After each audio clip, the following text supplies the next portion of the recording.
हम ममता झा समस्त मिथिलावासी गोर लागै छी। मोहक के गीत गाबऽ जा रहल छी। जय मिथिला, जय मैथिली, जय माँ जानकी। कहब तऽ लागत छक दयौ दुल्हा, कहब तऽ लागत छक द, कहब तऽ लागत छक दयौ दुल्हा, कहब तऽ लागत छक द।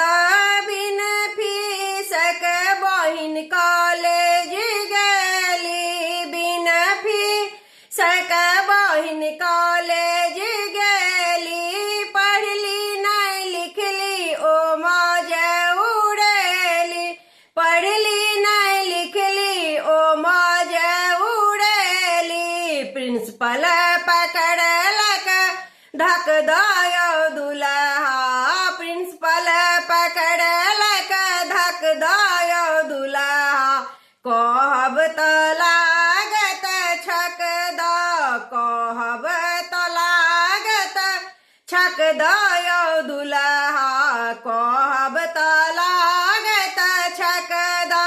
बिन टिकट मम्मी ट्रेन में चढ़ली, बिन टिकट मम्मी ट्रेन में चढ़ली, एकटा सीट लाओ सबसँ झगड़ली, एकटा सीट लाओ सबसँ झगड़ली। टीटी पकड़लक धक दयौ दुल्हा, टीटी पकड़लक धक दयौ दुल्हा, कहब तऽ लागत छक द, कहब तऽ लागत छक दयौ दुल्हा, कहब तऽ लागत छक द।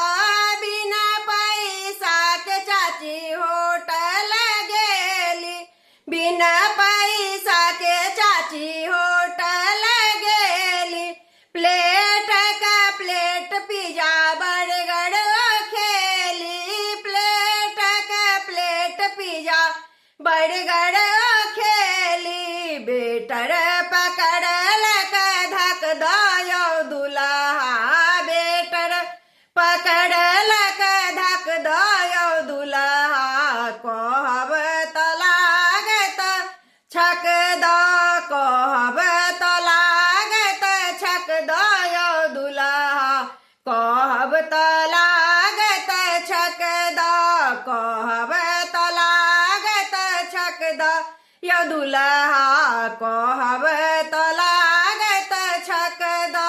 धन्यवाद।